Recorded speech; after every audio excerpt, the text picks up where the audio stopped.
So I teach language arts, right?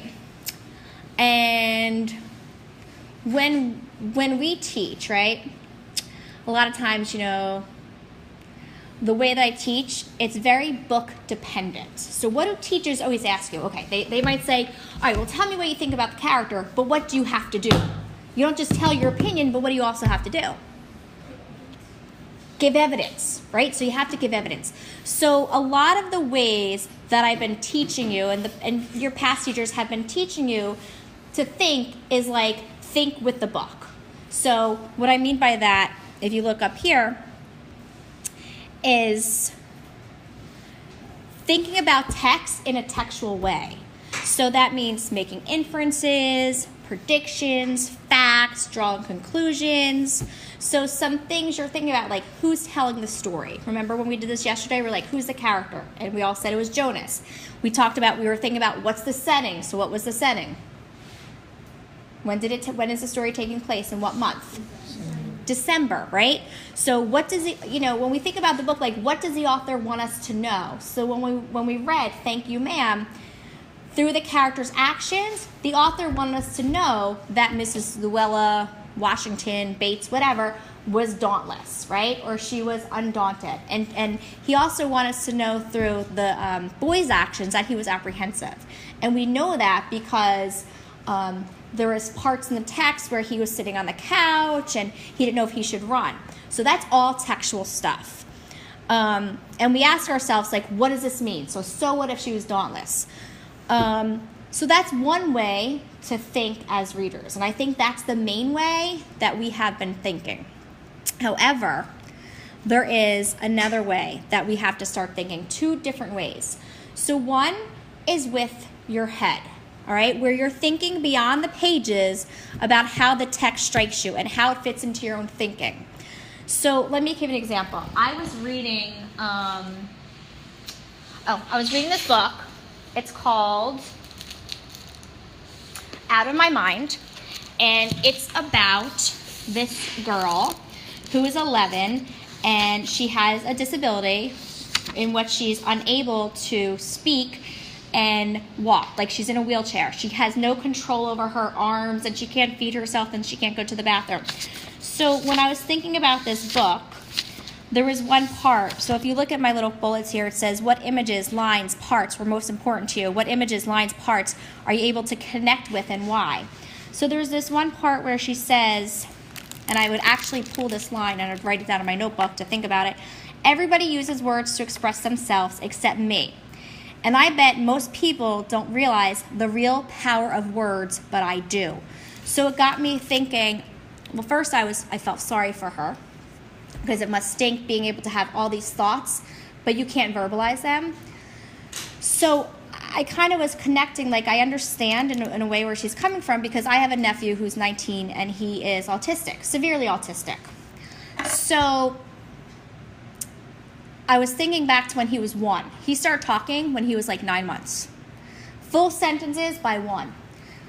He talked up until he was 2.5. 2.5, you know what happened? He stopped talking. So I guess this line really connected with me, because it reminded me of my nephew who's autistic, right? And then I got thinking. So besides thinking with my head, I started thinking with my heart. I started thinking, like, it really makes me sad. And I think as a parent, a lot of times, like, my kids fight and I'm like, oh my God, I wish they would just shut up and leave me alone, right? But when I sit here and I think about the book and I think about my nephew and the character in the book, I'm like, gosh, my brother would die and my sister would die to have Logan speak any words. So as readers, we need to be not just responsive in our writing, but in our thinking and our hearts as well. So if you go back here, so when you think with your head, you're thinking beyond what's in the text, right? It's more than inferences and predictions, but you're thinking about what surprised you, but you have to explain why. Why was it such a surprise? What experiences have you had that relate to the book? What images, lines, parts were most important to you? What images, lines, parts are you able to connect with, and why? And what made you wonder? And then when you think with your heart, What did you discover about yourself? Now, does every single text evoke emotions in a reader? Do you think everything you read is going to stir up an emotion? No, right? It's not. Now, could it be like, say he read, who read Tuesdays of the Other June? Okay. So could it be that Emma, when she read Tuesdays of the Other June, she really took it to heart? But now if Chris read Tuesdays of the Other June, he's like, is that okay? Why? Tell me why. Yeah, you're different, and you're all different people, right? Now, I mean, he could read something, and Emma could be like, yeah, that did not strike my heart at all right? But I think what will make you guys like reading more is if you find those books that you can connect with in your head and with your heart, and you would enjoy reading so much more. Trust me. How many of you like books that you can relate to? Yeah, and that's probably like why you like them, because you can relate to the characters, you can relate to their problems, their conflicts. All right, so as we're reading The Giver, I'm going to model for you how to think this way with not only your head, the book, but your head and your heart. And then what we're going to do is we are going to record it in our notebooks. So we're always going to use our electric e-books. So if I go right here, when I'm reading a book, and I know I have to close read, what you would do is if you're close reading, you'd put the title of the book, and then whenever you're stopping to read, you're going to put the page number that it's on. And for now, what I want you to do is try to label it. Is it a book thinking? Is it a head thinking? And is it a heart thinking?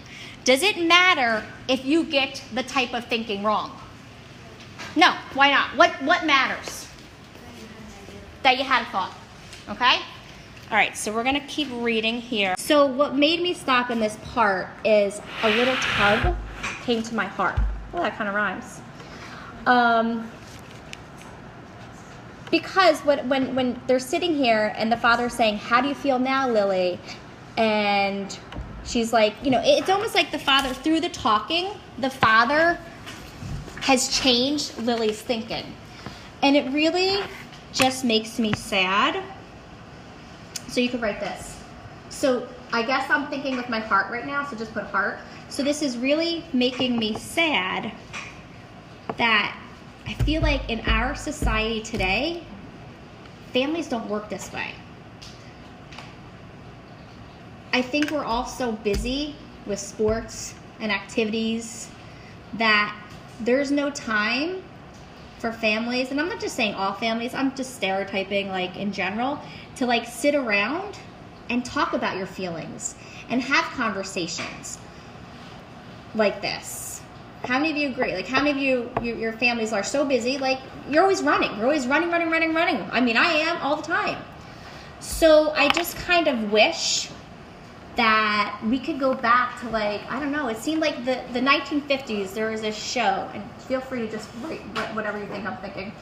And it was called like the Cleaver, the Cleaver family. It was like a 50s show. But you had the wife. Me too. You had the husband, and everybody sat down and they ate dinner, and it was like the perfect, family. And I just feel like this part made me sad because I feel like families are losing that bond because everyone's so busy. So that's what I would write. So that's what I would put in my notebook. I'm thinking with my heart, and I'm just jotting down my thoughts. You guys kind of get it?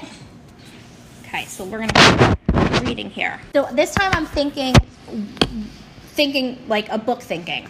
I'm thinking that the author really wants us to know that the father is a kind-hearted man. And I know this because he has the job of the nurturer. And the nurturer's job is to love and care for all those little babies, their physical and emotional needs of all those new children.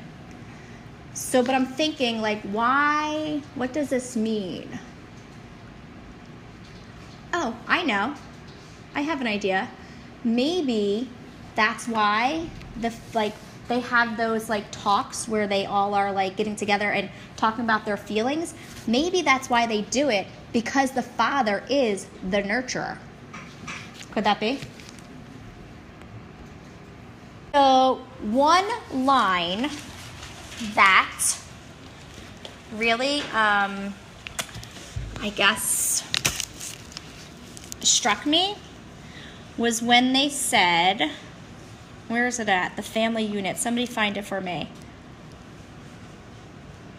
Somebody, anybody? They're talking about the family unit. Where am I at? What page am I on? 9? 8. The third page. Where is it? The last sentence. The last sentence? Oh, here we go. Someone who had... Where? Oh, here it is. So it says, someone who she had hoped had been adequately and fairly punished and who had been restored to his place, to his job, his home, his family unit. No, that's not it. No, you need the... Page 8. Most of the people on the night crew had not even been given spouses because they lacked somehow the essential capacity to connect to others, which was required for the creation of a family unit. So one thing I'm thinking with the book is like, I believe this author really wants us to know this is not a normal like community, right? Because they're saying that the creation of a family unit. If this was like, say, a realistic fiction book, would the author ever be saying creation of a family unit? So I think the author wants me to understand that this is some kind of like fanciful, like dystopian type of community. Then I'm beginning to think. And then even the part where it says that they're assigned spouses, right? Usually, don't you just fall in love and marry the person that you love? Yeah. But this is saying that they're assigned a husband or a wife. But you know what I'm thinking? This is what I'm thinking. I'm thinking with my heart. I think sometimes life would be maybe easier if you were assigned somebody to love. What if you hated them? But then think about like all those people who are single and they don't have anybody to love. So if they were assigned somebody to love, wouldn't their life be so much easier? So that's my heart thinking. So this is what I'm thinking now after reading those couple pages. I'm thinking, this December thing has to be important because that's like the third time it was kind of brought up. So I'm thinking that the author wants us to know something about this December. I don't know what it is yet, so I think I'm just going to keep reading. So it says, I know there's really nothing to worry about, Jonas explained, and that every adult has been through it. I know you have, Father, and you too, Mother, but it's the ceremony that I'm apprehensive about. We're on the bottom of page 9, so everybody should be following along with us. It's almost December. Lily looked up, her eyes wide. The ceremony of 12. She whispered in an awed voice. Even the smallest children, Lily's age and younger, knew that it lay in the future for each of them. I'm glad you told us your feelings, Father said. Lily, Mother said, beckoning to the little girl. Go on now and get into your night clothes. Father and I are going to stay here and talk to Jonas for a while. Lily sighed, but obediently she got down from her chair. Privately, she asked. Mother nodded. Yes, she said. This talk will be a private one with Jonas. Any thoughts?